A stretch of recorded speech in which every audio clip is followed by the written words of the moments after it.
तुम्हारी जय तुम्हारी विश्वविद्यालय इलाहाबाद। जय जय तुम्हारी विश्वविद्यालय इलाहाबाद।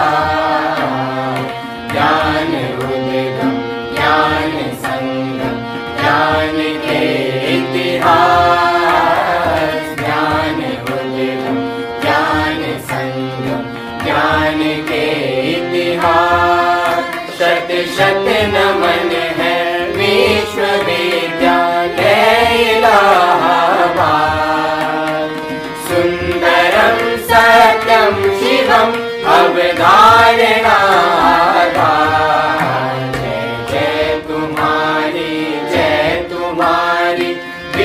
विश्वविद्यालय इलाहाबाद।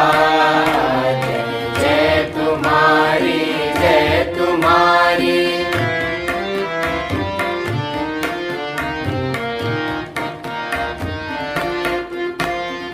ज्ञान और विज्ञान का वर्धन तुम्हारा कर। साहित्य और संगीत की सेवा तुम्हारा धर्म। सबके लिए सब दिन तुम्हारा खुला शिक्षा द्वार। कर दिया तुमने सभी को योग्यता अनुसार। जय जय तुम्हारी ओम सच्चिदानंद रूपाय विश्वोत्पत्त्यादिहेतवे तापत्रय विनाशाय श्री कृष्णाय वयं नमः। जन्माद्यस्य यतोऽन्वयादितरतश्चार्थेषु सुराट् तेने ब्रह्महृदाय आदिकवये मुह्यन्ति यत्सूरयः। तेजो वारिमृदां यथा विनिमयो यत्र त्रिसर्गो मृषा धाम्ना स्वेन सदा निरस्तकुहकं सत्यं परं धीमहि। यं प्रव्रजन्तमनुपेतमपेतकृत्यं द्वैपायनो विरह कातरयाजुहाव।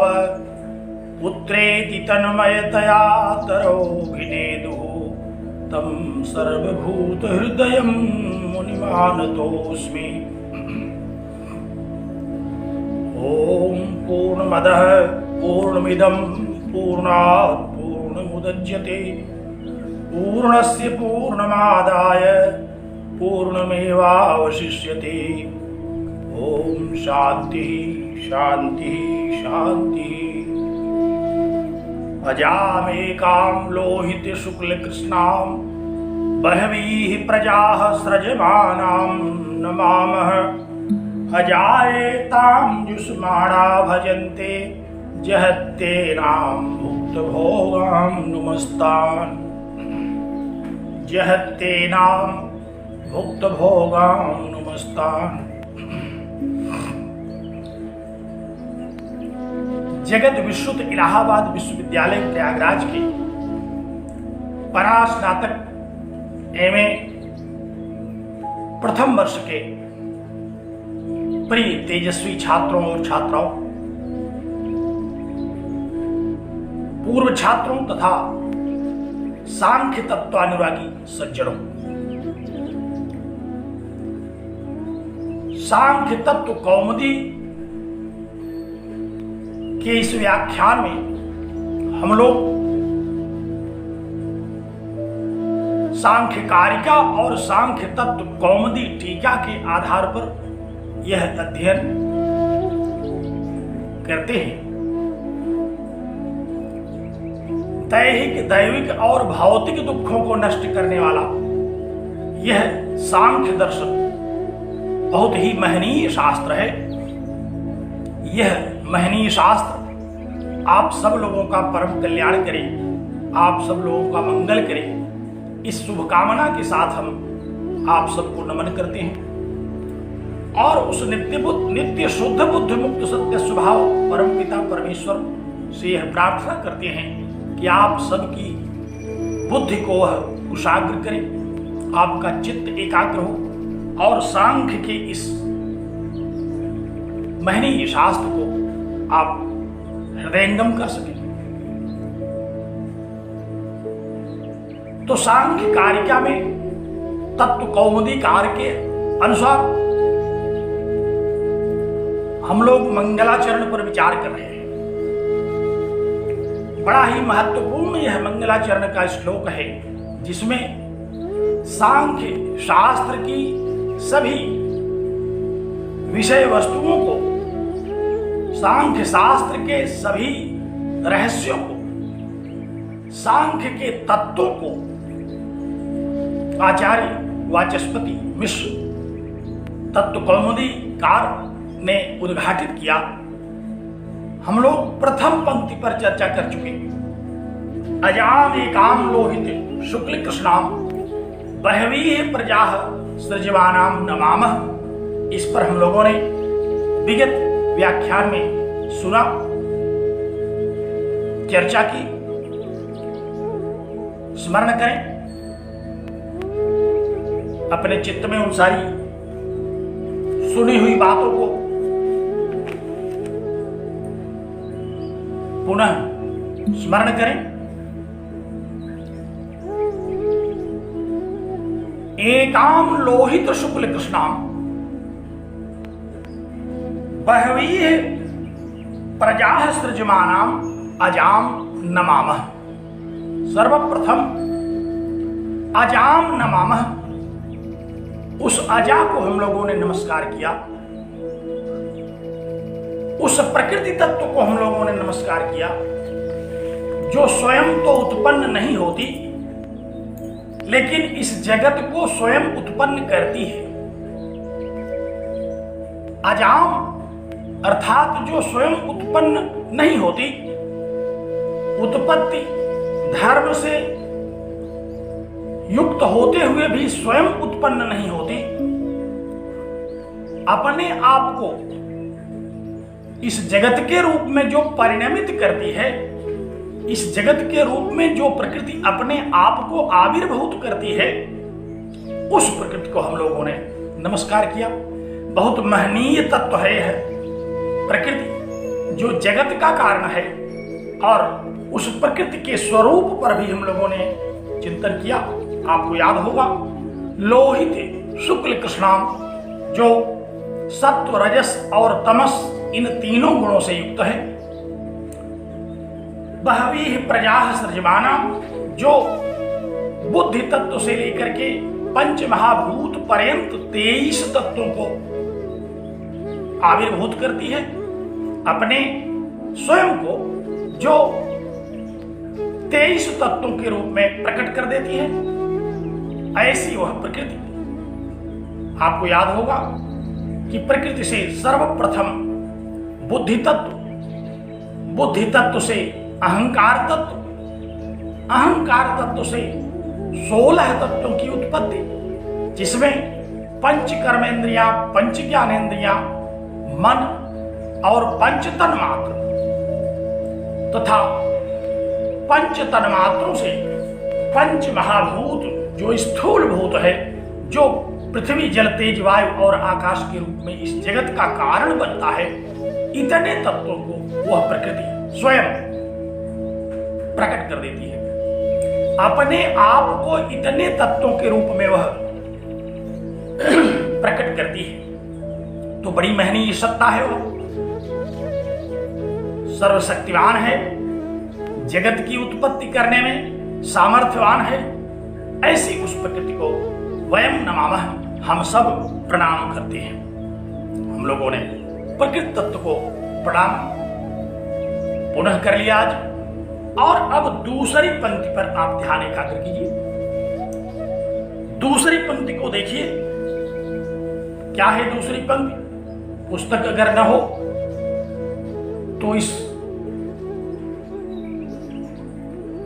पंक्ति को एक वरिष्ठ छात्र इसमें डिस्प्ले कर रहे हैं, आप उसमें देखते रहिए, उसको नोट कर लीजिए। पिछली कक्षा में, पिछले व्याख्यान में मैंने उसको नोट भी कराया था। तो दूसरी पंक्ति को देखिए। दूसरी पंक्ति क्या है?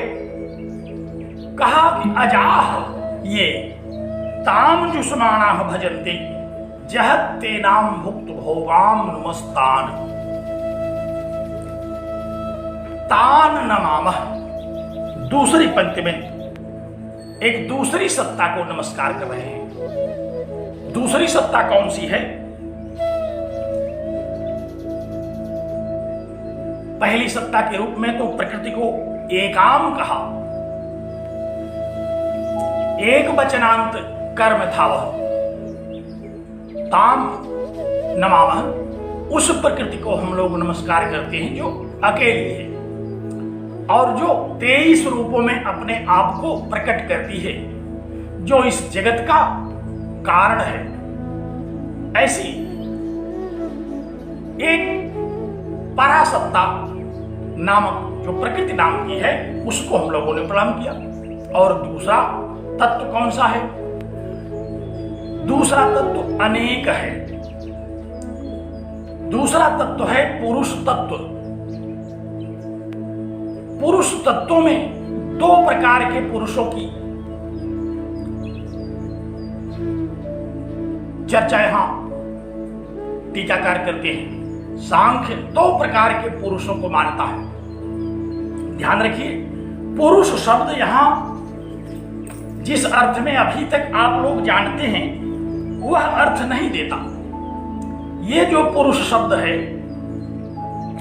पुल्लिंगवाची, जिस पुरुष शब्द को हम लोग प्रायः शब्द को सुनते ही अर्थ के रूप में ग्रहण कर लेते हैं, उस पुरुष तत्व की यहां चर्चा नहीं है। यहां कौन सा पुरुष तत्व है? सांख्य के अनुसार उस पुरुष तत्व की चर्चा हो रही है जो प्रत्येक शरीर में, प्रत्येक प्राणी के शरीर में चैतन्य रूप में भासित होता है। वह पुरुष तत्व है। पुरुष माने शरीर रूपी पुर में शयन करने वाला, शरीर रूपी पुर में रहने वाला। यह एक शरीर है जो हम लोगों का, सभी प्राणियों का, इस समग्र जगत में जितने भी शरीर हैं उसमें जो चैतन्य भासित होता है वह पुरुष तत्व है। उसी को पुरुष तत्व कहते हैं। यह पुरुष तत्व सामान्य अर्थ देने वाला पुरुष तत्व नहीं है। इसी पुरुष तत्व को श्वेताश्वतर उपनिषद में और अच्छी तरह से समझाया गया। कहा कि नैव स्त्री पुमानैव, नैव स्त्री न पुमानेश न चैवायम नपुंसकः। ये न तो स्त्रीलिंग है, न यह पुल्लिंग है, और न ही यह नपुंसक लिंग है। यह जो चैतन्य तत्व है, इसको सामान्य व्याकरण की दृष्टि से हम लोग जो समझते हैं, सुनने से ही जो हमको ऐसा लगता है कि यह पुल्लिंगवाची शब्द है, ऐसा नहीं है। नैव स्त्री न पुमानेश, यह न तो स्त्री है, स्त्रीवाचक नहीं है, स्त्री इसका अर्थ नहीं है। पुमान एष न ही यह पुरुषवाचक है। न चैवायम नपुंसकम, न चैवायम नपुंसकः, और न तो यह नपुंसक लिंगवाची है। फिर क्या है?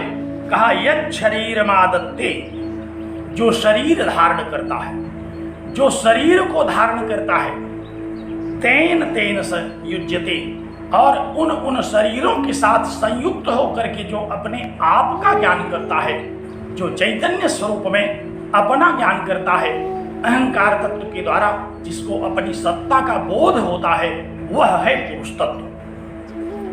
ऐसा पुरुष तत्व है यह। ऐसे पुरुष तत्व को हम लोग नमस्कार करते हैं।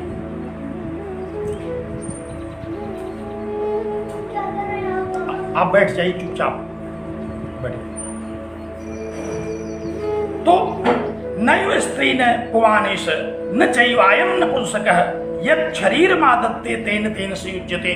कहा कि ऐसा यह पुरुष तत्व है जो प्रत्येक शरीरों में चैतन्य स्वरूप में रहता है, जिसका हम अनुभव करते हैं कि मैं हूं। मैं से हम जिस चैतन्य तत्व का बोध करते हैं और उसी चैतन्य तत्व के कारण बुद्धि तत्व के द्वारा मैं हूं, मैं पढ़ रहा हूं, मैं लिख रहा हूं, मैं जा रहा हूं इत्यादि जो हमें ज्ञान की अनुभूति होती है, वह जो मैं तत्व है वही यहाँ पुरुष तत्व का वाचक है। इस पुरुष शब्द से क्या समझना चाहिए? इसी पुरुष शब्द को जीव के अर्थ में ग्रहण किया जाना चाहिए। यह जीव है जो प्रत्येक शरीर में जीवित रहता है। जब तक यह शरीरस्थ बुद्धि में प्रतिबिंबित होता है तब तक शरीर को हम जीवित शरीर की संज्ञा से विभूषित करते हैं, और जैसे ही यह पुरुष तत्व, यह चैतन्य तत्व शरीरस्थ बुद्धि से अपना संपर्क हटा लेता है, वैसे ही इस शरीर को हम मृत कह देते हैं, कहते हैं ये शरीर मर चुका है। तो ये वो पुरुष तत्व है जो प्रत्येक शरीर में चैतन्य रूप से भाषित हो रहा है। यह वह पुरुष है जो प्रत्येक शरीर में अपना अनुभव कराता है, अपने विषय में ज्ञान कराता है। यह वह पुरुष तत्व है जो शरीर रूपी पुर में शयन करता है, शरीर रूपी पुर में जो रहता है, वह पुरुष तत्व के नाम से इस सांख्य शास्त्र के अंतर्गत कहा गया। इसी को हम लोग अगर और संक्षेप में और सरलता से समझना चाहें तो यही जीव है जो हृदय में स्थित रहता है। यह जो जीव है मनुष्य के हृदय में स्थित रहता है, और ये जब तक इस हृदय में रहता है तब तक हृदय हमारा स्पंदित होता है, तब तक हृदय कार्य करता है, तब तक शरीर जीवित रहता है। इसी को वेदांतियों ने कहा कि हृदय अयम विराजते, जो हृदय में रहता है वही, और वही क्या है? वही सांख्य दर्शन की भाषा में पुरुष तत्व है। वही सांख्य दर्शन के अनुसार पुरुष तत्व है जो अति सूक्ष्म है, जो इंद्रिय गोचर नहीं होता, जो इंद्रियातीत है, हम जिसका केवल अनुभव करते हैं, ऐसा है वह पुरुष तत्व। तो ऐसे पुरुष तत्व की चर्चा सांख्य शास्त्र में की गई। ऐसा पुरुष तत्व जो बहुत महनीय तत्व है, जिसके कारण यह जगत सक्रिय है, जिसके कारण इस जगत में सक्रियता की प्रतीति होती है, ऐसा है यह पुरुष तत्व। तो प्रत्येक शरीर में रहता है। तो ऐसे पुरुष को एक बात यहां और ध्यान रखने की है कि यह जो पुरुष तत्व है, यह सृष्टि से लेकर के, अनादि सृष्टि के आरंभ से लेकर के प्रलय पर्यंत यह जीव तत्व, यह पुरुष तत्व रहता है। यह चैतन्य तत्व जिसको हम सांख्य की भाषा में पुरुष तत्व कहते हैं, ये इस अनादि जगत में अनादिकाल से चला आ रहा है, जो चैतन्य स्वरूप है, जो प्रत्येक शरीरों में अलग अलग है, जो सारे शरीरों को चैतन्य करता है, जिसके कारण यह शरीर क्रियावान हो जाता है। वस्तुतः तो त्रिगुणात्मक जो गुण हैं, जो बुद्धि तत्व में रहते हैं, वे क्रियावान हैं। लेकिन जब तक ये पुरुष तत्व उस बुद्धि में प्रतिबिंबित नहीं होता, तब तक वे क्रियावान रहते हुए भी क्रियावान की तरह प्रतीत नहीं होते। तो ऐसे पुरुष तत्व को वयम नमामः, हम लोग नमस्कार करते हैं। दूसरा तत्व है यह चैतन्य तत्व। प्रथम तत्व जो जगत के कारण के रूप में कहा गया वो जड़ तत्व था, क्योंकि हम इस जगत में जड़ चेतन दोनों का दर्शन करते हैं। इस जगत में हमें जड़ की भी अनुभूति होती है, चेतन की भी अनुभूति होती है। हमें दोनों के साथ लोक व्यवहार करना होता है। इसलिए इन दोनों तत्वों को सांख्य ने समझाया, कहा कि अजाह है, ये अजाह, ये अज हैं जो पैदा नहीं होते, ये शरीर के संपर्क में आकर के शरीर से जुड़ जाते हैं, शरीर के साथ इनका संयोग होता है, ये भी पैदा नहीं होते, ये अज हैं, उत्पत्ति इत्यादि धर्म से रहित हैं। अनेक बार हम लोगों ने न जायते मर्यते वा कदाचित गीता में भी इसी तत्व की ओर संकेत किया गया। यद्यपि वह दूसरा मतवाद है, दूसरा मंतव्य है, लेकिन आप जीव कहें, आप शरीरी कहें, आप पुरुष तत्व कहें, सांख्य के अनुसार जिसको हम पुरुष तत्व कहते हैं, वेदांत के अनुसार जिसको हम शरीरी, जिसको हम जीव तत्व कहते हैं, आत्म तत्व कहते हैं, ये सब स्वाभाविक रूप से एक है। स्वाभाविक ऐक्य है इनमें। केवल सिद्धांतगत विभेदों में हम इनको ग्रहण करते हैं जब, तो एक शास्त्र के अनुसार इसका हम श्रवण करते हैं, एक शास्त्र के अनुसार हम इसको ग्रहण करते हैं, किसी शास्त्र विशेष के अनुसार फिर हम इसको समझते हैं। तो यहाँ हम शास्त्र विशेष जो हमारा सांख्य शास्त्र है, उस शास्त्र विशेष के रूप में हम इसको समझ रहे हैं। तो ये जो पुरुष तत्व हैं प्रत्येक शरीरों में, उन पुरुष तत्वों को, इन पुरुष तत्वों को बद्ध पुरुष कहा जाता है, जो सृष्टि के आरंभ से शरीरों के साथ बंधे हुए, शरीरों के साथ ये जो जीव तत्व बंधा हुआ है, जो पुनर्जन्म ग्रहण करता है, ऐसा यह शरीर तत्व है जिसको एक शरीर से दूसरे शरीर में, दूसरे शरीर से तीसरे शरीर में हम भोग प्राप्त करते हुए अनुभव करते हैं, ऐसा यह पुरुष तत्व है। थोड़ा सा और विचार कर लेने की आवश्यकता है। यहाँ एक हम लोगों ने सुना प्रकृति तत्व, और प्रकृति तत्व से यह शरीर उत्पन्न हुआ, जिस शरीर में पंच कर्मेंद्रियां, पंच ज्ञानेंद्रियां, मन आदि इंद्रियां रही, जो पंचभूतों से विनिर्मित है, जो पृथ्वी जल तेज वायु और आकाश से बना हुआ है प्रकृति के द्वारा, जिसको शरीर के रूप में बनाया गया है। यह तो इस पुरुष तत्व को सुख दुख इत्यादि को उपलब्ध कराता है। ये जो सुख दुख इत्यादि हैं, ये शरीर के धर्म हैं, ये प्रकृति के धर्म हैं, ये त्रिगुण के धर्म हैं। इसी त्रिगुण में ही सुख दुख और मोह ये तीनों होते हैं। तो ये धर्म तो प्रकृति क्या है, धर्म तो गुणों का है। और ये जो दूसरा तत्व है, जो पुरुष तत्व है, जो चैतन्य तत्व है, यह उस शरीर में प्रतिबिंबित होकर के, बुद्धि तत्व में प्रतिबिंबित होकर के यह इस जगत को क्रियाशील जैसा कर देता है। तो दो तत्व हैं, एक तत्व तो पुरुष तत्व है, एक तत्व है प्रकृति तत्व। ये दोनों तत्व, आप बैठिए, दोनों तत्व अनादि हैं। सांख्य की भाषा में ये दोनों अनादि तत्व हैं।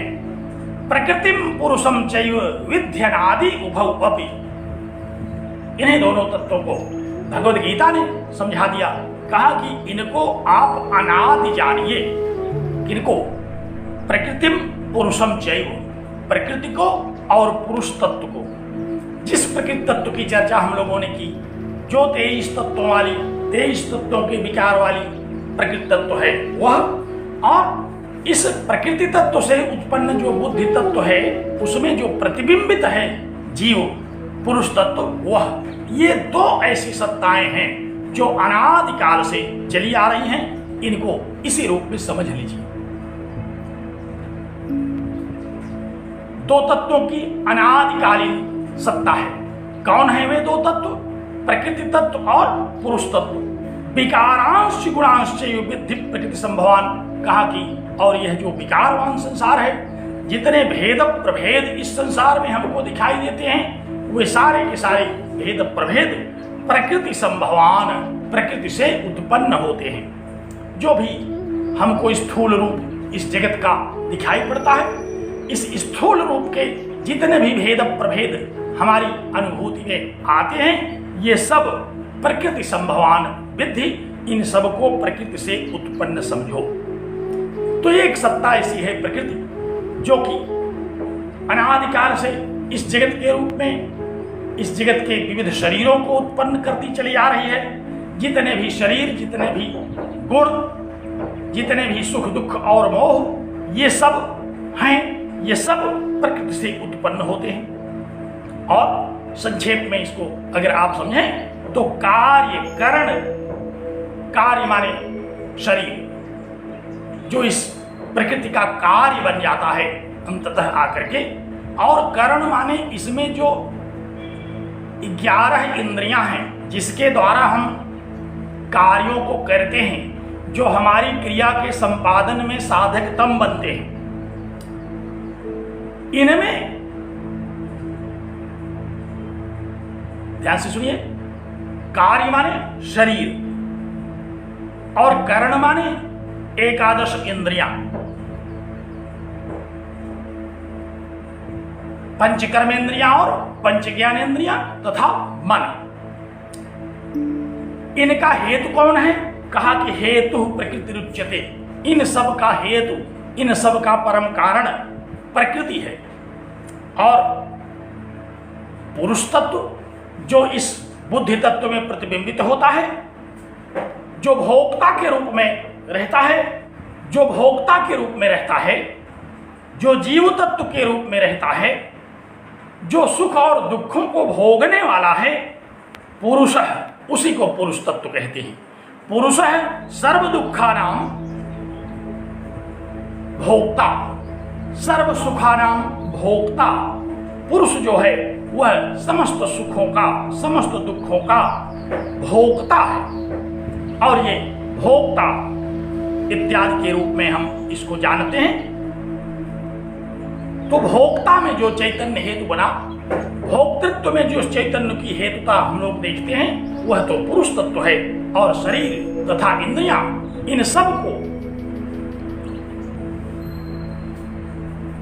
जो प्रकृति ने उत्पन्न किया, उसकी जो हेतुता है वह प्रकृति की हेतुता को हम लोग देखते हैं। तो इस प्रकार सांख्य दर्शन के अनुसार अब आप समझ गए होंगे कि यह जो शरीर है और इस शरीर में जो रहने वाला चैतन्य तत्व है, पुरुष तत्व है, ये दोनों अनादिकाल से दो सत्ताओं के रूप में चले आ रहे हैं। तो जो शरीर से अनादिकाल से जुड़ रहे हैं, अपने कर्मों के अनुसार जो पुनर्जन्म की प्राप्ति करते हैं, शरीरों के साथ जब ये जुड़ते हैं, इंद्रियों के साथ जब ये जुड़ते हैं, बुद्धि तत्व के साथ ये जब संयुक्त होते हैं, यह जो पुरुष तत्व है जब बुद्धि तत्व के साथ, शरीर तत्व के साथ अभेद हो जाता है इनका अज्ञान के कारण, तो फिर यही अपने अपने कर्मों के अनुसार पुनर्जन्मों को प्राप्त करता है, अपने कर्मों के अनुसार विविध प्रकार के शरीरों को ग्रहण करता है। यह है इस जगत की पूरी संरचना। पुरुष है प्रकृतिस्थो ही भुंक्ते प्रकृतिजान गुणान। पुरुष तत्व जो है वह प्रकृति में स्थित रह करके, इस शरीर में स्थित रह करके, प्रकृति जन्य इस जगत में स्थित रह करके सभी सुखों को, दुखों को, सबको भोगता है। और कारण गुण संगोष्य, जो इन गुणों के प्रति उसका आसक्ति है, इन गुणों के प्रति उसकी जो तन्मयता है, इन गुणों के प्रति जो उसका अज्ञान है, जिन गुणों के कारण, जिन सुख और दुखों में अनुराग के कारण वह इनसे तादात्म्य रखता है, वह इनके पुनर्जन्म का कारण है। तो ये जो पुरुष तत्व प्रत्येक शरीर में है, चैतन्य स्वरूप में, जो अपने कर्मों के अनुसार अनादिकाल से पुनर्जन्म को प्राप्त होता चला आ रहा है, जो सुख दुख त्रिविध दुखों को भोगते भोगते संत्रस्त हो चुका है, और अंततः जो इस दुख से छूटने के लिए सांख्य शास्त्र की शरण में आ गया है, ऐसे बद्ध पुरुषों को प्रणाम करते हैं। बड़ा लंबा प्रणाम है। तो भगवान वाचस्पति मिश्र के द्वारा यह जो अपनी तत्व कौमुदी में सांख्य के सिद्धांतों की, सांख्य की बुद्धियों की चर्चा की गई, वो इसी रूप में ग्रहण कर लीजिए। हम लोगों को आगे सांख्य के सिद्धांतों को समझने में रंच मात्र कठिनाई नहीं होगी। तो प्रकृतिम पुरुषम चैव विद्यनादि उभवपि, प्रकृति और पुरुष ये जो तत्व हैं दो, ये अनादिकाल से इस जगत के कारण हैं। इसी रूप में इनको हम ग्रहण करते हैं। और पुरुष तत्व इस शरीर से संबद्ध होकर के चैतन्य बना देता है, इस शरीर को स्वयं अपनी अनुभूति करने लगता है। क्योंकि जब तक बुद्धि में यह प्रतिबिंबित नहीं होता, तब तक इसको कोई अनुभूति ही नहीं होती, तब तक तो यह असंग है। असंग शक्ति है वह चैतन्य शक्ति। लेकिन जैसे ही बुद्धि तत्व में यह प्रतिबिंबित हो जाता है, वैसे ही बुद्धि के सारे गुण इसमें आ जाते हैं। आप लोगों के पास एक बहुत अच्छा संयंत्र है जिसके द्वारा आज हम यह शास्त्र समझने जा रहे हैं। यह हम लोगों का जो मोबाइल फोन है, इसमें जो सिम है, इसी को आप बुद्धि तत्व समझिए। और इस मोबाइल के जितनी और भी एक्टिविटीज हैं, इनकी गतिविधियां समझिए। ये जो सिम है, ये तो बुद्धि तत्व है, और यह बुद्धि तत्व इस मोबाइल में रहता है। जैसे ही हम इसको विद्युत की शक्ति प्रदान करते हैं, विद्युत की शक्ति प्रदान करते ही इसमें पुरुष तत्व आ जाता है, प्रतिबिंबित हो जाता है, और सारी प्रक्रियाएं इसमें हम लोग देखने लगते हैं। चाहे जितना महंगा मोबाइल तंत्र हो, अगर आप इसको चार्ज न करें तो इसका कोई भी कार्य आप देख नहीं सकते, इसका कोई भी आप ज्ञान नहीं कर सकते। तो उसी तरह से यह जगत है। जगत में ये सारा का सारा संसार जो है, यह प्रकृति जन्य है। सारा का संसार प्रकृति से उत्पन्न है, और इस शरीर में जो बुद्धि तत्व है, इसमें जैसे ही यह पुरुष तत्व प्रतिबिंबित होता है, वैसे ही यह शरीर चैतन्य उठता है।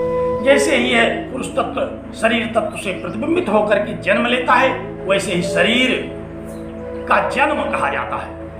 मैंने बताया आपको कि शरीर के साथ इस जीव तत्व का जो संयोग है, वही संयोग जन्म है, और जो शरीर के साथ इस जीव तत्व का, इस पुरुष तत्व का वियोग है, वही शरीर का मरण है। तो जन्म और मृत्यु के रूप में यह पुरुष तत्व इस शरीर से जुड़ा हुआ है। तो जब तक जन्म और मृत्यु के इस अनादि चक्र में ये बंधा हुआ है, तब तक हम इसको बद्ध पुरुष कहते हैं। तो उस बद्ध पुरुष को प्रणाम करते हैं। आचार्य वाचस्पति के शब्दों में क्या कहा इन्होंने? कहा कि अजाह ये अजाह जो संख्या में अनेक है, बहुवचनांत प्रयोग यहां आया। अजंत शब्द है यह, अजह, अजय, अजाह। एक प्रकृति के लिए भी अजा शब्द आया था, वो स्त्रीलिंग शब्द था।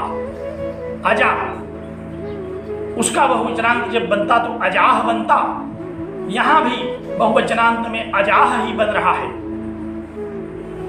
उसका एक वचन में अजा, और यहां व्याकरण के नियमों के अनुसार अजाह ये है, तो ये अजाह, लेकिन लिखा क्या है? अजा। तो अजा ये अजाह पुरुषाह, जो बद्ध पुरुष हैं, जो इस शरीर से जन्म और मृत्यु के कारण अनादिकाल से बंधे हुए हैं। मैं कह रहा था कि अजाह माने ये जो बद्ध पुरुष हैं, शरीरों में ये जो जन्म पुनर्जन्म में बंधे हुए हैं अनादिकाल से, और जब तक इनको ज्ञान नहीं हो जाएगा तब तक ये इस शरीर में बंधे रहेंगे। ऐसे उन बद्ध पुरुषों को वयम नमामः, हम उन बद्ध पुरुषों को, क्यों बद्ध हैं वे? कहा कि ये अजाह जो बद्ध पुरुष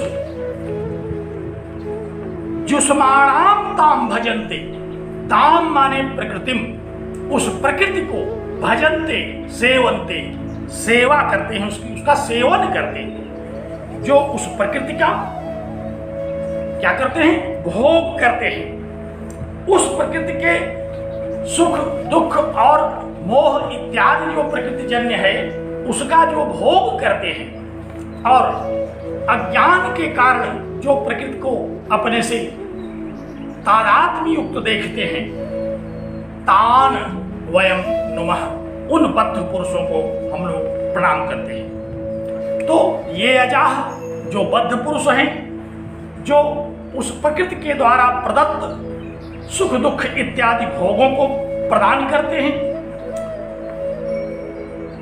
उन समस्त पुरुषों को हम प्रणाम करते हैं। स्मरण रखिए, बद्ध पुरुष कौन है? बद्ध पुरुष वही हैं जो चैतन्य स्वरूप पुरुष तत्व, जो पुरुष तत्व है, जो बुद्धि तत्व में प्रतिबिंबित रहता है। जो शरीर तत्व में अनादिकाल से बंधा हुआ होता है और जो उस प्रकृति से उत्पन्न सत्व रजस और तमस जन्य समस्त प्रकार के भोगों को आसक्ति पूर्वक भोगता है, जो ये भी नहीं जान पाता कि हम प्रकृति जन्य सुखों दुखों को भोग रहे हैं, जो यह भी नहीं जानता कि इस शरीर से हम पृथक तत्व हैं, वह शरीर के साथ तादात्म्य करके अनादिकाल से सुख दुख के इस जीवन में, इस जगत जंजाल में जो फंसा हुआ है अविवेक के कारण, जो शरीर और पुरुष तत्व जो प्रकृति और पुरुष तत्व के पार्थक्य को ठीक से जानता ही नहीं अविवेक के कारण, ऐसे उस चैतन्य पुरुष को जो कि बद्ध है, जो शरीरों में आबद्ध है, जो अनादिकाल से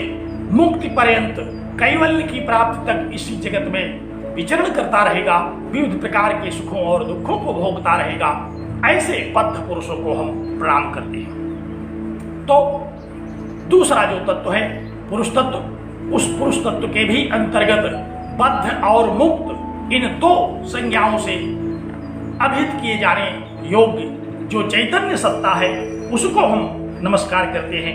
कहा कि तान नुमः, हम उन बद्ध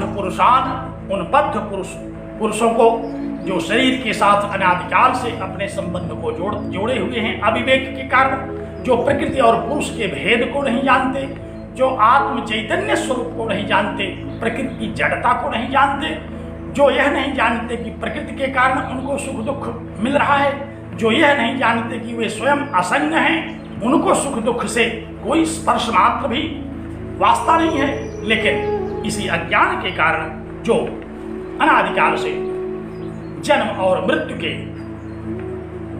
द्वारा इस शरीर में बंधे हुए हैं, जो इस प्रकृति और पुरुष के भेद को नहीं जानते, जो जड़ प्रकृति को अपना स्वरूप समझ करके सुख और दुखों को अपना समझ करके अनादिकाल से भोगते चले आ रहे हैं और उन्हीं गुणों में आसक्त होकर के विविध प्रकार के कर्मों को करने के कारण उनको अनेक प्रकार की अच्छी बुरी योनियां प्राप्त होती जा रही हैं। ऐसे जो बद्ध पुरुष हैं तान नुमः, उन सबको हम प्रणाम करते हैं।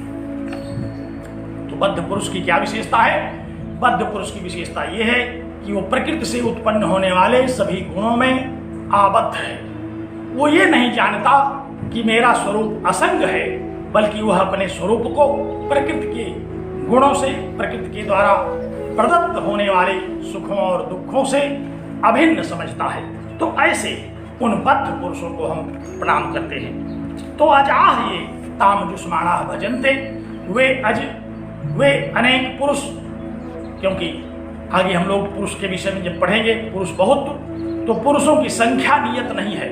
ये सृष्टि के आरंभ से प्रलय तक जितने हैं रहते तो उतने ही हैं। यही इस प्रकृति के साथ आबद्ध होकर के जन्म और मृत्यु की प्राप्ति करते रहते हैं, सुख दुख का भोग करते रहते हैं, दैहिक भौतिक संतापों को भोगते हुए संतप्त रहते हैं। तो ऐसे जो पुरुष हैं, जो बद्ध पुरुष हैं, जो सुखी दुखी हैं, जो शरीर में रहने वाले हों, जो जीव हैं, ऐसे समस्त प्राणियों में चैतन्य स्वरूप में प्रतिभासित होने वाले उस पुरुष तत्व को हम प्रणाम करते हैं। और दूसरा जो भेद कहा मुक्त पुरुष के रूप में, कहा कि जहते नाम मुक्त भोगाम नुमस्तान तान मुक्तान पुरुषान अपि वयम नुमः। कहा कि हम उस मुक्त पुरुष को भी प्रणाम करते हैं। कौन मुक्त पुरुष? जो सांख्य तत्व की जिज्ञासा करता है, जो सांख्य शास्त्र के विषय में सुनता है, समझता है, और जो प्रकृति तथा पुरुष तत्व के स्वरूपों का भली भांति अवगाहन कर लेता है, जो प्रकृति को जान लेता है कि ये जड़ तत्व है, यही सुख दुख का कारण है, यही सुख दुख और मोह को उत्पन्न करने वाली है, यही सत्व रजस और तमस त्रिगुणात्मिका है, यही अनेक रूपा है। और जो अपने स्वरूप को समझ जाता है कि मैं पुरुष तत्व हूं, चैतन्य तत्व हूं, मैं असंग हूं, मैं इन दोनों के विवेक के कारण, विवेक से रहित होने के कारण हम इस शरीर के साथ आत्मीयतापूर्ण ढंग से जुड़े हुए हैं। ऐसा जो व्यक्ति है, ऐसा जो पुरुष तत्व है, और विशेष रूप से यह समझने की बात है कि ऐसे लोग मनुष्य ही होते हैं, क्योंकि मनुष्य ही सांख्य दर्शन का अध्ययन करेंगे। अन्य जितने भी प्राणी हैं, जो जीव जंतु हैं, उनसे तो शास्त्र से कुछ मतलब नहीं है, वो भोग योनियां हैं। यही एक ऐसा मनुष्य नाम का प्राणी है जो योग भी करता है और भोग भी करता है, जो कि साधना भी करता है, परम तत्व के विषय में विचार भी करता है, इस प्रकृति के बंधन के विषय में भी विचार करता है, और एक समय साधना करते करते ऐसा आता है कि वह अपने आप को इस बंधनग्रस्त, इस बंधन में डालने वाली प्रकृति को छोड़ देता है। इसी प्रकृति को अन्य मतवादों में माया कहा गया। कबीर ने इसी को कहा कि माया महा ठगिनी हम जानी।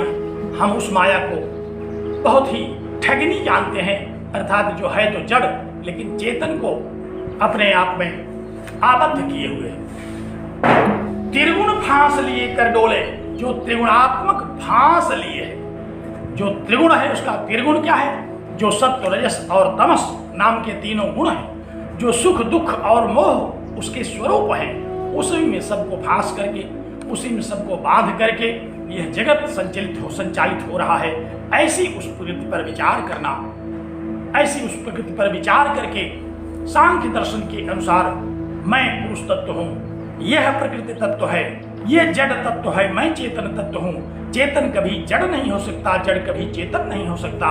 इस विवेक से युक्त होकर के जो विवेक ख्याति संपन्न हो जाते हैं, जो परम ज्ञान संपन्न हो जाते हैं, हंस की तरह, जैसे हंस दूध और पानी को अलग कर लेता है, उसी तरह से सांख्य शास्त्र का अध्ययन करने वाले जो ज्ञानी जन हैं, वे जब प्रकृति तत्व को पुरुष तत्व से अलग करके समझ लेते हैं तो उनको भी हम हंस कहते हैं। ऐसे जो परम हंस हैं, वे जो मुक्त हो चुके हैं इस प्रकृति के बंधन से, तान नुमः, उनको भी हम प्रणाम करते हैं। तो जो मुक्त पुरुष हैं, ध्यान से देखिए, शब्द देखिए क्या कहा।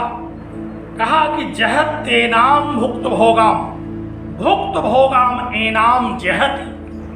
भुक्त भोगा, भुक्त भोगा माने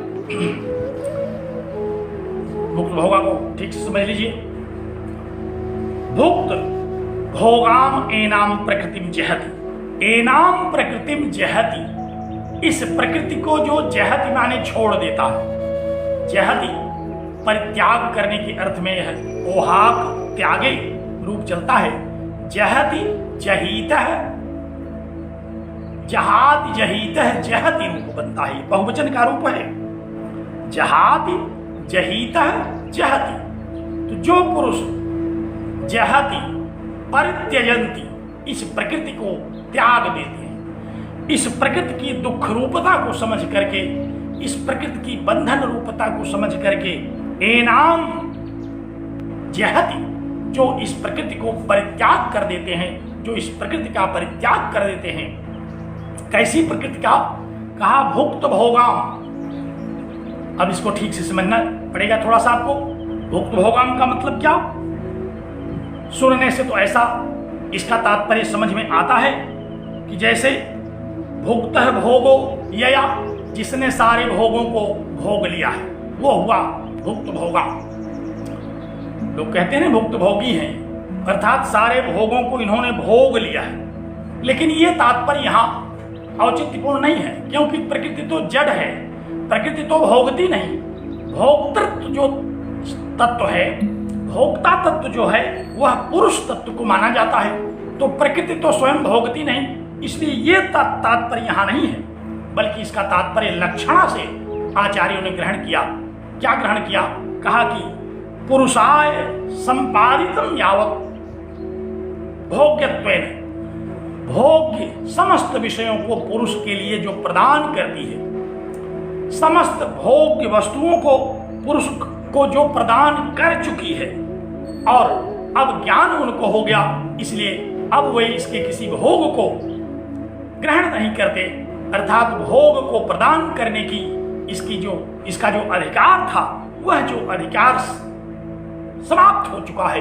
ऐसी प्रकृति तत्व को, ऐसी प्रकृति की सत्ता को ये जहती जो छोड़ देते हैं, तान मुक्त पुरुषान, उन मुक्त पुरुषों को हम प्रणाम करते हैं।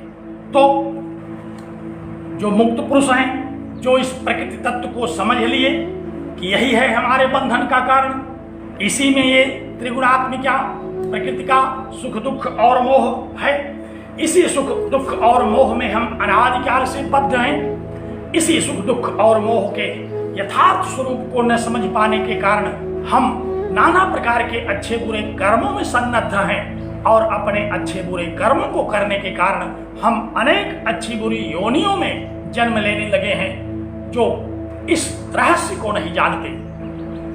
अविवेक के कारण जो इसको नहीं जानते वे तो बद्ध हैं, लेकिन सांख्य शास्त्र का अध्ययन करने से इस रहस्य को जो जान चुके हैं, ऐसे जो पुरुष तत्व हैं, जो मुक्त तत्व हैं, जो विवेकी हैं, जो परमहंस हैं, उन समस्त परमहंसों को, उन समस्त मुक्तों को, जिन्होंने प्रकृति तत्व और पुरुष तत्व को अलग अलग पहचान लिया, जिनको विवेक ख्याति हो गई।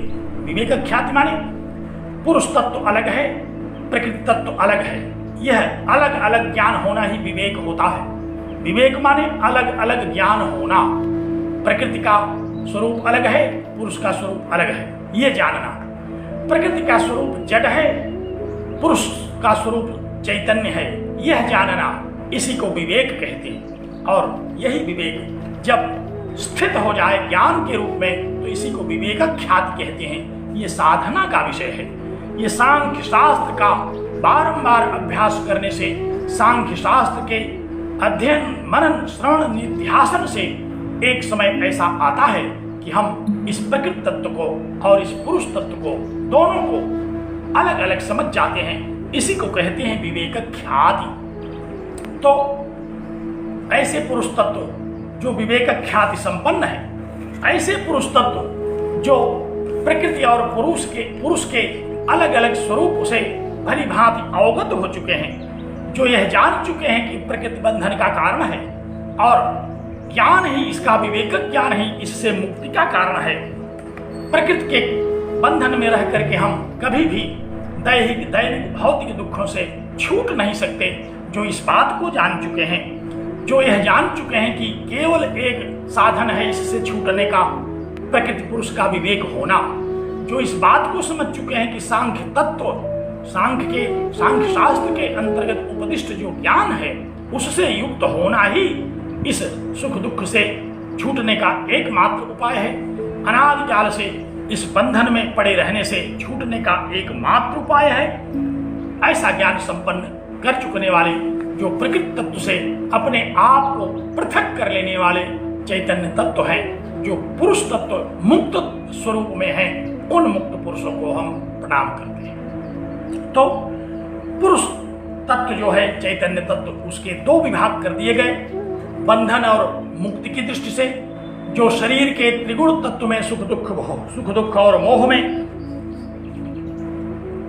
फंसे हुए हैं, वो तो बद्ध हैं। और जो सांख्य शास्त्र का सतत अनुशीलन करते हैं, जिन्होंने सांख्य शास्त्र का श्रवण किया, हृदयंगम किया, उसको समझा, उसकी साधना की और अंत में इस तथ्य पर पहुंच गए कि प्रकृति तत्व जड़ है, ये मेरा स्वरूप नहीं है, मैं तो चैतन्य तत्व हूं। कभी जड़ चैतन्य नहीं हो सकता, चैतन्य कभी जड़ नहीं हो सकता।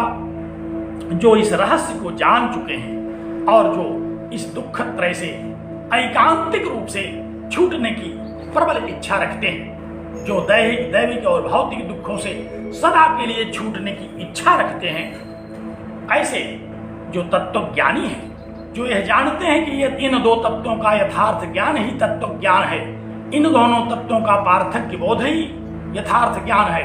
प्रकृति को प्रकृति के रूप में समझना, पुरुष को पुरुष के रूप में समझना, यह जो विवेक है। ऐसा नहीं है कि प्रकृति को पुरुष के रूप में समझ जाए और पुरुष को प्रकृति के रूप में समझ जाएं तो भी विवेक कहा जाएगा, इसको विवेक नहीं कहा जाएगा। विवेक वह है जो प्रकृति तत्व की जड़ता को, प्रकृति तत्व की सुख दुख मोह रूपता को, प्रकृति तत्व की सत्व रजस तमस स्वरूपता को, अनादिकाल से इसकी जड़ता को जाने। वो तो प्रकृति तत्व को जान चुका, और जिसने पुरुष तत्व का बोध कर लिया, जो जान लिया कि ये पुरुष तत्व उपनिषदों में वर्णित, भगवद गीता में वर्णित, सांख्य शास्त्र में वर्णित वह चैतन्य स्वरूप है जो प्रकृति से सर्वथा पृथक है, जो प्रकृति के साथ सर्वथा असंग रहता है। केवल अविवेक के कारण अनादिकाल से इसमें फंसा चला आ रहा है। ऐसा जानने वाला जो इस शास्त्र का सतत अध्ययन करता है, इसकी सतत साधना करता है, ऐसे जो मुक्त लोग हैं, ऐसे जो मुक्त पुरुष हैं, उनको भी हम प्रणाम करते हैं। तो इस मंगलाचरण के द्वारा आचार्य वाचस्पति ने सांख्य का सारा सिद्धांत बता दिया। कहा कि यह प्रकृति है जिससे यह जड़ जगत उत्पन्न होता है, यह प्रकृति है जिससे शरीर उत्पन्न होता है, अनादिकाल से इस प्रकृति की सत्ता है, ये सृष्टि से लेकर के प्रलय तक सक्रिय रहती है अपनी तीनों गुणों की सक्रियता के द्वारा। और दूसरा तत्व है पुरुष तत्व, यह भी अनादि है, यह भी अज है।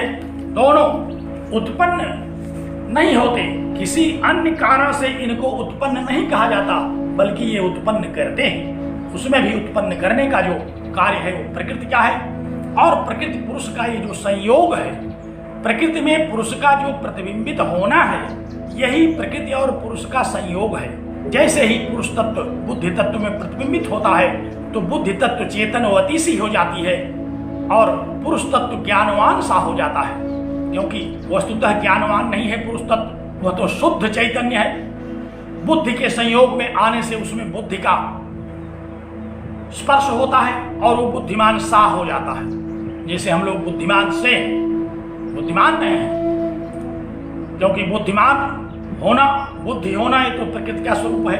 उसमें जैसे ही यह चैतन्य तत्व प्रतिबिंबित हुआ तो बुद्धि प्रकृतिजन्य है, उस प्रकृतिजन्य बुद्धि से तादात्म्य होने के कारण चैतन्य तत्व को बुद्धिमान होने का भ्रम हो गया।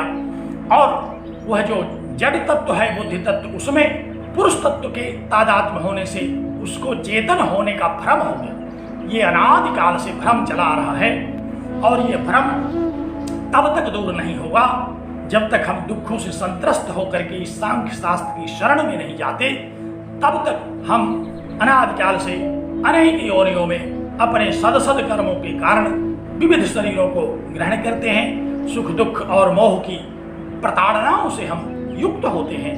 तो ये दो तत्व हैं पुरुष तत्व, और यही तत्व जो ज्ञानी हो जाता है तो ये मुक्त तत्व हो जाता है। तो प्रकृति का स्वरूप समझाया इस मंगलाचरण के द्वारा, और पुरुष के दो स्वरूप समझाए है। तो वस्तुतः वह एक ही, लेकिन उसके दो रूप देखने को आते हैं। जब तक सांख्य शास्त्र का ज्ञान उसको नहीं होता तब तक वह इस संसार में बद्ध पुरुषों की तरह, जीवों की तरह सुख दुखों को भोगने वाला होता है, उसको हम बद्ध पुरुष कहते हैं। और दूसरा जो ज्ञानी है, जो सांख्य शास्त्रज्ञ है, जो विवेकी है, जो हंस की तरह इस जड़ और चेतन के पार्थक्य को जान चुका है, जो परम हंस है, वह विवेकी, वह ज्ञानी, वह सांख्य शास्त्र का वेत्ता, वह मुक्त पुरुष है। तो इन दो तत्वों को इस पहली मंगलाचरण के पहले श्लोक के द्वारा आचार्य ने हम लोगों को समझाने की कोशिश की, और हम लोगों ने भी इसको पर्याप्त चर्चा किया। इस पर मुझे पूरा विश्वास है कि आप लोग प्रकृति के स्वरूप को समझ गए होंगे और पुरुष के स्वरूप को अलग अलग दोनों को समझ गए होंगे, और इन दोनों का जो तादात्म्य है, जो इस जगत का कारण है, उसको भी आपने समझ लिया होगा। जहाँ कोई संदेह हो, उस संदेह को आप इस ग्रुप पर लिखेंगे अथवा हमसे दूरभाष पर पूछेंगे तो मैं उसका निराकरण करूंगा। वैसे 2-3 कारिकाओं तक जब हम पढ़ते चलेंगे तो धीरे धीरे कोई शंका उठने की संभावना भी नहीं रह जाती है। तो दो तत्वों को प्रणाम किया, इन दोनों तत्वों को नमन किया, ये जो दो तत्व हैं बड़े महनीय तत्व हैं, इस जगत के कारण हैं। इन जगत के कारण स्वरूप दो तत्वों को नमन करना हमारा परम कर्तव्य है।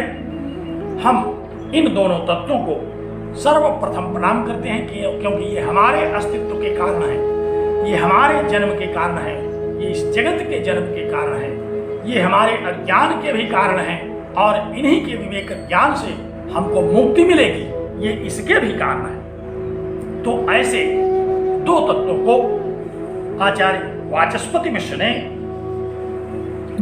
प्रणाम किया मंगलाचरण के द्वारा।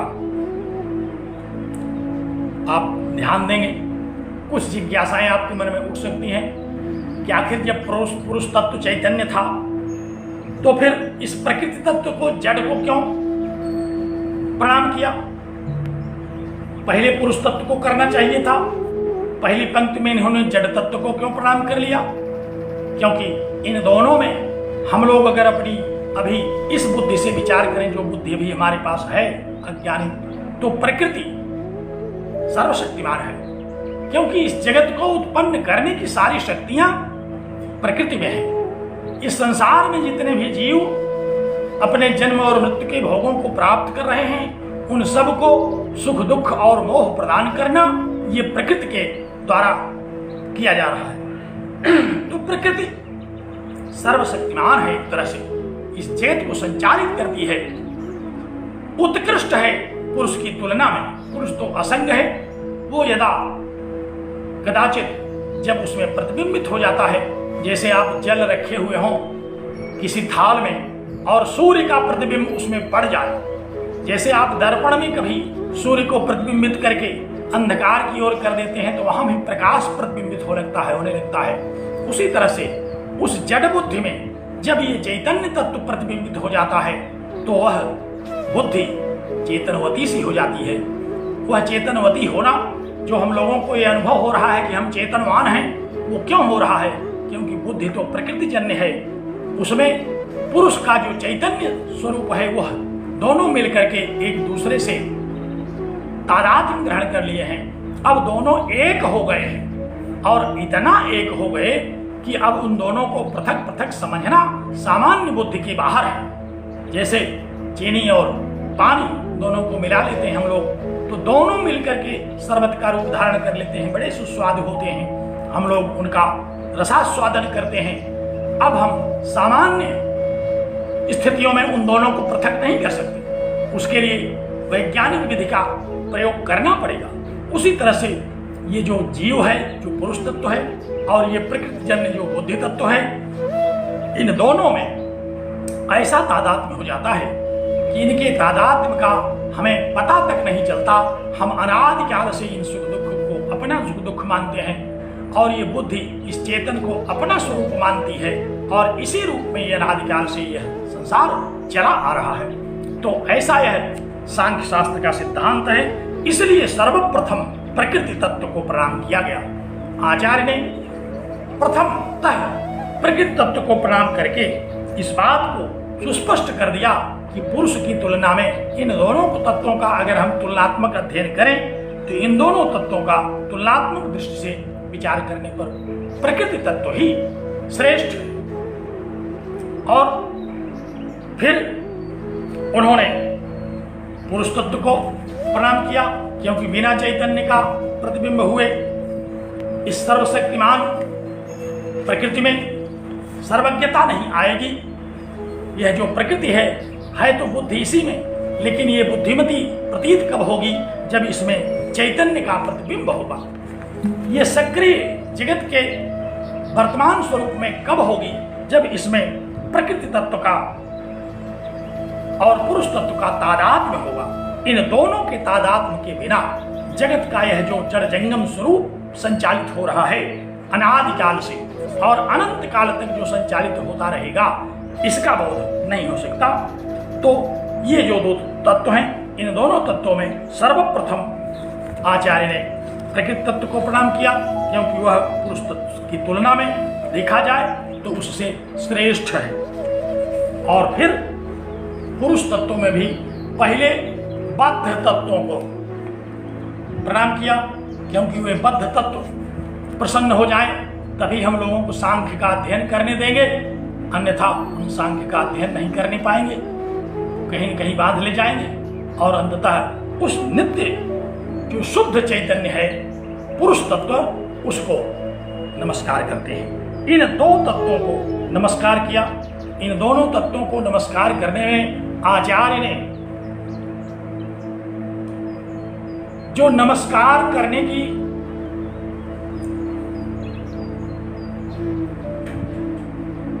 इन्होंने जो शब्द प्रकट किया नमस्कारात्मक, देखिए अलग अलग किया। प्रथम पंक्ति में तो उन्होंने कहा कि नमामः। ये नमामः, वयम नमामः, उत्तम पुरुष बहुवचन का रूप है। नम धातु, नमति नमतः, नमन के रूप चलता है। और उत्तम पुरुष बहुवचन में हम लोग जब इसको देखते हैं तो क्या रूप बनता है? नमामः।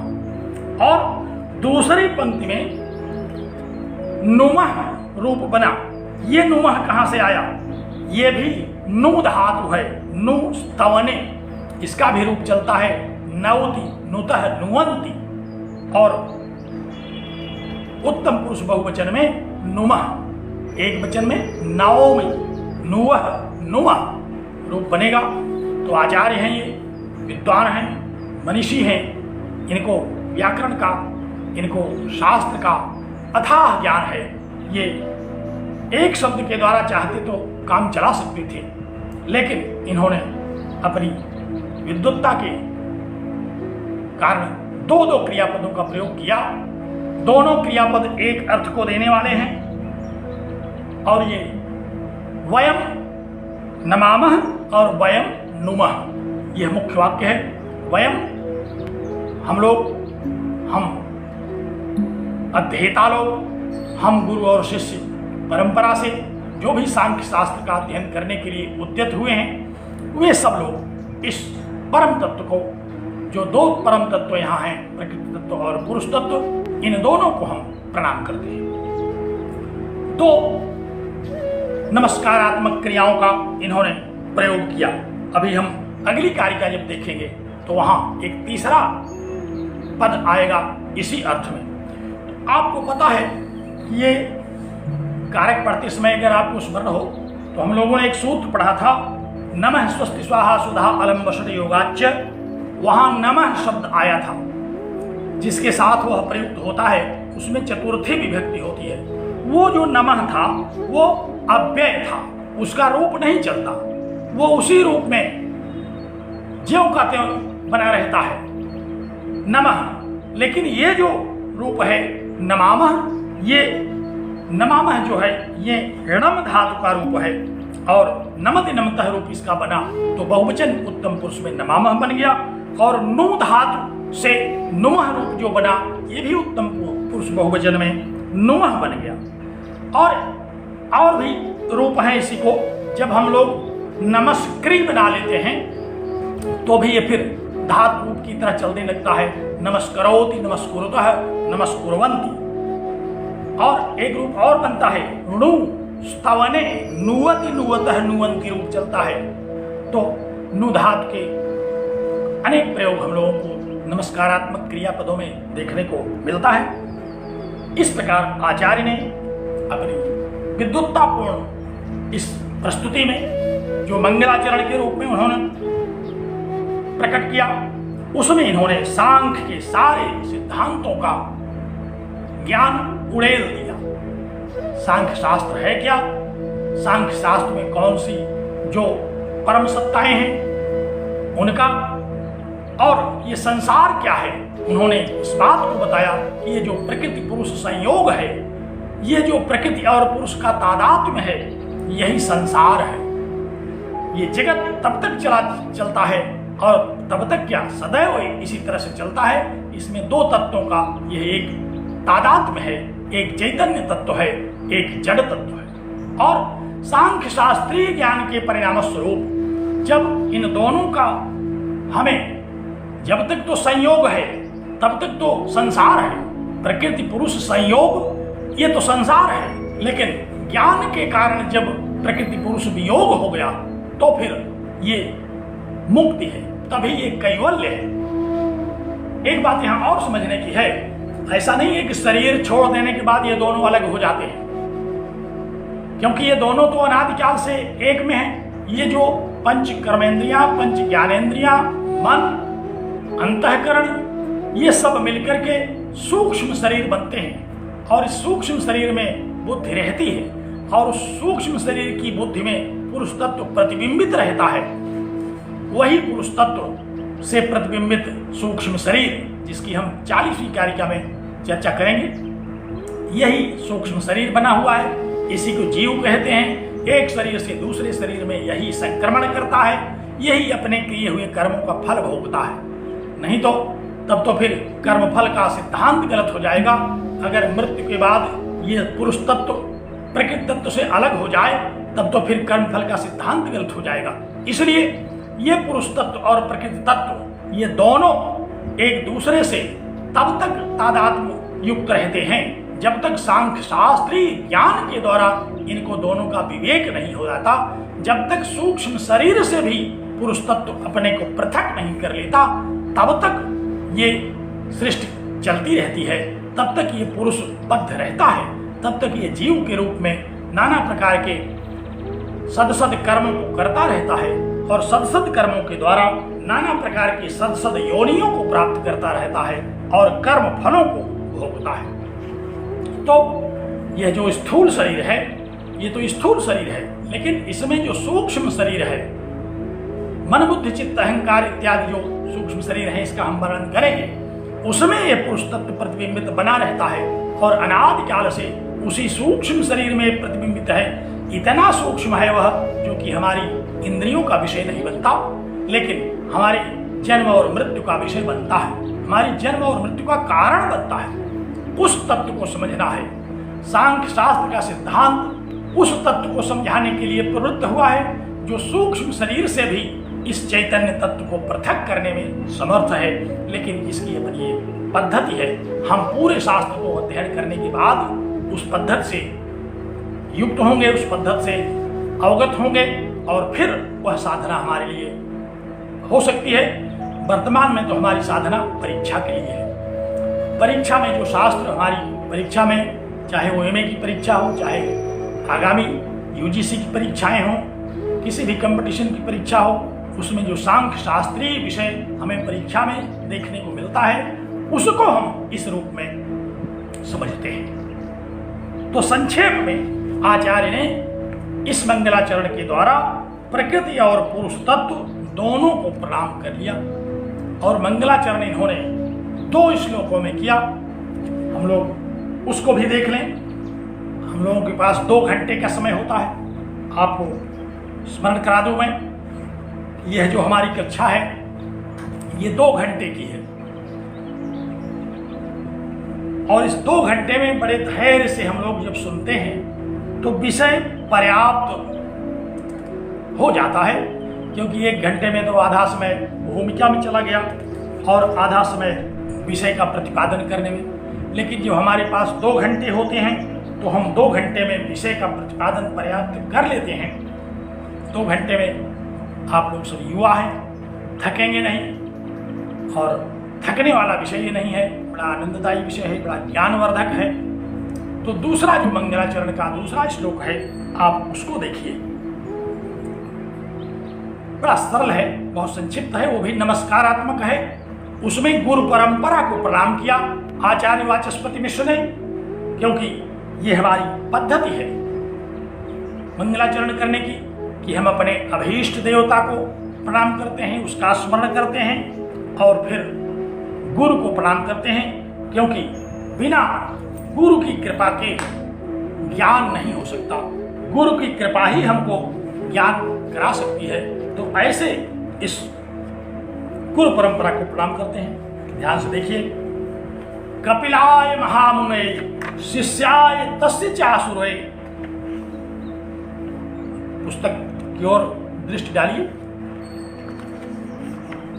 आगे बढ़िए, 1-2 पृष्ठ से आगे बढ़ जाइए। वहां आपको ये श्लोक मिलेगा। ये भी मंगलाचरण का है। क्या कह रहे हैं? कपिलाय महामुने शिष्याय तस्य चासुरे पंच शिखाय तथा ईश्वर कृष्णाय एते नमस्यामः। अभी हम लोग नमन करने की क्रियाओं के विषय में चर्चा ही कर रहे थे। आचार्य की एक तीसरी क्रिया आ गई, नमस्यामः। 4 आचार्यों का नाम लिया इन्होंने, जो सांख्य के आचार्य हैं। हमारी ये परंपरा है, श्वेताश्वर उपनिषद की एक श्रुति है, यस्य देवे परा भक्ति यथा देवे तथा गुरु तस्यैते कथित्याहर्थाः प्रकाशन्ते महात्मनः।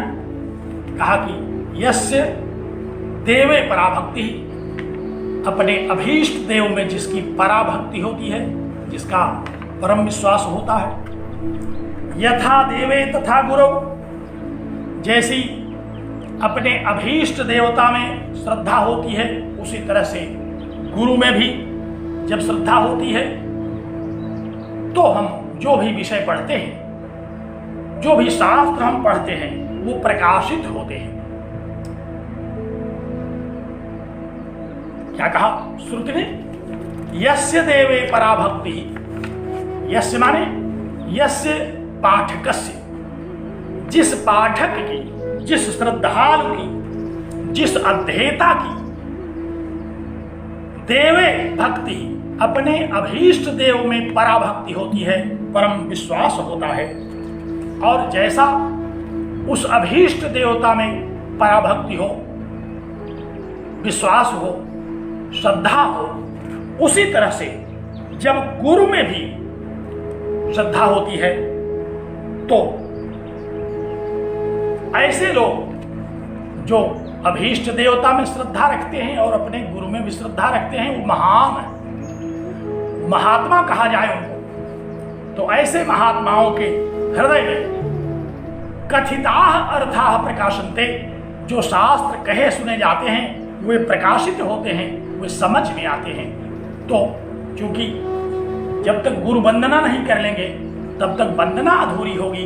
अभी तो अभीष्ट देवता की वंदना की, अब गुरु की वंदना करते हैं, तब समग्र वंदना होगी, पूर्ण वंदना तभी होगी, तभी हमारे हृदय में सांख्य के विषय प्रकाशित होंगे, तभी हमारे हृदय में सांख्य शास्त्र का ज्ञान होगा, तभी हमारा सांख्य शास्त्रीय ज्ञानवर्धन होगा।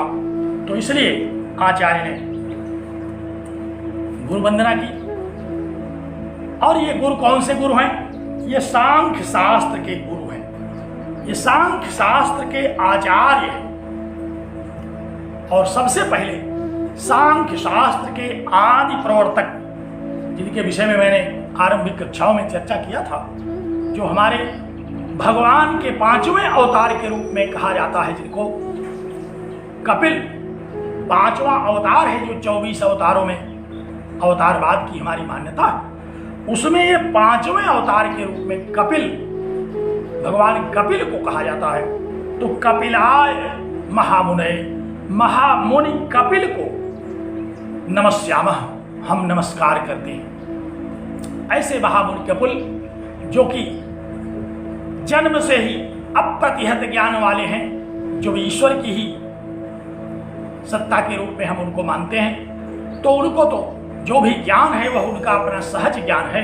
एक ज्ञान तो वह होता है जो हम लोग पढ़ते सुनते हैं गुरुजनों से, एक ज्ञान वह होता है जो स्वतः स्फूर्त है। तो महर्षि कपिल जो इस सांख्य शास्त्र के रचयिता हैं, जो इस सांख्य शास्त्र के उपदेष्टा हैं, जिन्होंने सर्वप्रथम सांख्य शास्त्र के द्वारा बद्ध पुरुषों को मुक्त होने का उपाय बताया, इस जगत में जो त्रिविध दुखों से संत्रस्त मनुष्य हैं, उनको उन मनुष्यों को दुखों से छूटने का जो उपाय बताया, ऐसे भगवान कपिल सर्वप्रथम उनको हम प्रणाम करते हैं। भगवान श्री कृष्ण ने भगवद गीता में जब अपने विराट रूप का दर्शन कराया अर्जुन को, तो वहां भी उन्होंने कहा कि सिद्धा नाम कपिलो मुनि, मुनि मुनियों में जो सिद्ध मुनि कपिल थे वह मैं। तो जो सिद्ध है, साधना करके सिद्ध होने वाले लोग ही सिद्ध होते हैं, लेकिन ये नित्य सिद्ध है, ये ईश्वरावतारी हैं। ऐसे भगवान कपिल को नमस्यामः हम नमस्कार करते हैं। अब यहां देखिए, नमस् जो शब्द है क्यच प्रत्यय लग करके नमस्यति रूप बनता है, ये नाम धातु है। जो प्रत्यांत धातुएं हम लोग जानते हैं, सन प्रत्यय लग करके सन्नंत धातुएं, उसी तरह से यह भी एक प्रत्यांत धातु है। णिच प्रत्यय लग करके प्रेरणार्थक धातुएं, तो उसी तरह से नाम धातु है यह। यहाँ नमस से क्यच और काम्यच ये दो प्रत्यय लगा करते हैं, तो यहाँ क्यच प्रत्यय लग करके नमस से क्यच लग करके नमस्यति रूप बनता है। ध्यान रखिए, ये वर्तमान काल का रूप है, लट लकार का रूप है। देखने से तो ऐसा लग रहा है जैसे भविष्य काल का रूप है लिट लकार का, लेकिन भ्रम की आवश्यकता नहीं है। ये लट लकार का वर्तमान काल का रूप है, ये नाम धातु का है। नमस से क्यच प्रत्यय करके नमस्यति नमस्यतः नमस्यन्ति रूप बनेगा। और उत्तम पुरुष बहुवचन में नमस्यामः अर्थात नमामः हम लोग नमस्कार करते हैं। तो एते वयम, ये हम गुरु और शिष्य परंपरा के लोग, ये हम सांख्य के जिज्ञासु लोग कपिलाय महामुने नमस्यामः, महामुनि कपिल को प्रसन्न करने के लिए नमस्कार करते हैं। यहाँ चतुर्थी विभक्ति आई, नमः का प्रयोग तो नहीं है, फिर चतुर्थी विभक्ति क्यों आ गई? नमः का प्रयोग होता तब तो चतुर्थी विभक्ति का हम लोगों ने अध्ययन किया है, लेकिन यहाँ नमस्यामः ये तो क्रियापद है, तिङन्त है, यहाँ तो द्वितीय विभक्ति होनी चाहिए, क्योंकि ये कर्म है। कपिलम नमस्यामः होना चाहिए, लेकिन आचार्य ने जो प्रयोग किया कि हम कपिल को प्रणाम क्यों कर रहे हैं, कपिल को प्रसन्न करने के लिए प्रणाम हम कर रहे हैं। तो यहाँ कपिलम प्रीणयितुम, भगवान कपिल को प्रसन्न करने के लिए जब हम प्रणाम करेंगे तो क्रियार्थो पदस्य कर्मणि स्थानेन, इस सूत्र से कर्मणि चतुर्थी, यहाँ कर्म में चतुर्थी विभक्ति हो गई। एक प्रसंग ऐसा आता है जहाँ कर्म में चतुर्थी विभक्ति हो जाती है, वो प्रसंग यही है जब क्रियार्था क्रिया हो। कारक के प्रकरण में हम लोगों ने विस्तार से इस पर चर्चा किया है। क्रियार्था क्रिया उपपद रहते कर्म में चतुर्थी विभक्ति होती है, तो यहाँ क्रियार्था क्रिया है, हम नमस्कार करते हैं प्रसन्न करने के लिए। तो कपिलाय महामुने वयम नमस्यामः, हम भगवान कपिल को नमस्कार करते हैं। नहीं, हमारे एक शिष्य ने प्रश्न किया कि क्या ये वही कपिल मुनि हैं जिन्होंने महाराज सगर के पुत्रों को भस्म कर दिया था? इसमें आचार्यों में बड़ा मतभेद है। ये कपिल मुनि हैं जिन्होंने भस्म कर दिया था। भगवान किसी को भस्म क्यों करने लगे? भगवान तो जगत कल्याण के लिए होते हैं, धर्म की स्थापना के लिए, ये वो नहीं है।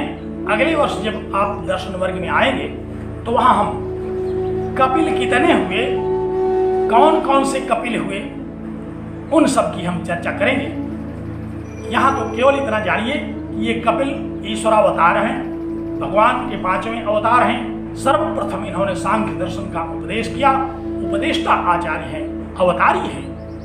ये वो कपिल नहीं हैं जिन्होंने सगर के पुत्रों को शाप देकर के भस्म कर दिया क्रोधाग्नि से। ईश्वर को क्रोध क्यों आने लगे? तो उन कपिल से भिन्न कपिल है।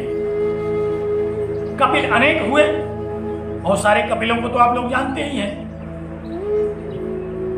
वो कपिल तो ये है नहीं। ये कपिल कौन से हैं? इसलिए हमने बताया कि भगवान के अवतार हैं, ईश्वरावतार हैं, 5वां अवतार है यह।